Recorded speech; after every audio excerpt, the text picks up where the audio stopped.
In a remote section of Stanislaus County, this walk in the woods suspects on the run turns into a race to arrest. An elite team of state and county lawmen, hot on the heels of suspects accused of operating an illegal cartel-style marijuana grow operation. Good girl! Canines Smoke and Phoebe leading the legwork in this chase and catch. Go! Phoebe literally taking a bite out of crime to help collar one of the alleged criminals.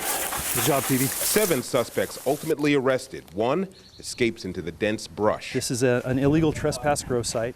This is not a sanctioned medicinal marijuana garden with a pure product. They smear it on like a liquid. Lieutenant John Norris of the State Department of Fish and Wildlife showed us part of the haul and shot this video showing where it came from.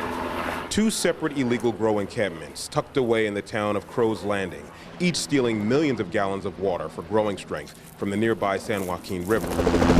There are 10 total plots here stretching 50 yards by 50 yards. State wildlife officers and sheriff's deputies seized 20,000 marijuana plants with a street value of $20 million, as well as 2 handguns and a 12-gauge shotgun.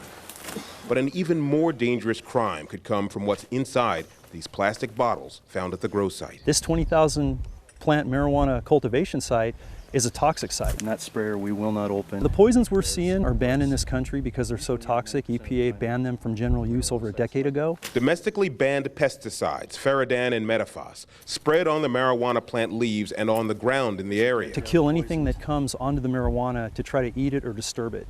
So it kills rodents, it kills small game, it kills big game like bear, deer, mountain lions, you know, the protected mountain lion in California. Pretty much anything that ingests it or even breathes it near the plants can die. Fish and Wildlife provided video showing dead animals, including these rabbits. Norris says they likely drank water tainted with the banned pesticides and died almost immediately. Ingested some poison or something. It's not just the animals on the land that are at risk from these cartel growers, but also the ones in the water. For example, the endangered California steelhead trout. So scarce, Fish and Wildlife experts say each fish is worth several $1,000s. They too can be killed as these pollutants seep into the river. Rat poison. Hours after the early morning raid and arrest, officers and deputies started the next phase of this joint operation, checking and clearing the encampments of toxic marijuana, garbage, poisons. A helicopter is used to hoist the tainted weed to trucks, where it'll be ground up and buried.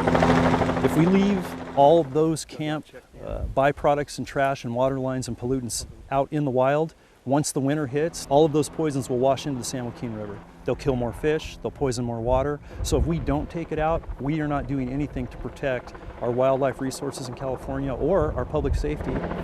Officials worry what can kill animals can do the same to people who unknowingly buy pot tainted with these pesticides. So for the next several months, it's more searching of backwoods areas. Right over here. Protect the environment and the people of California.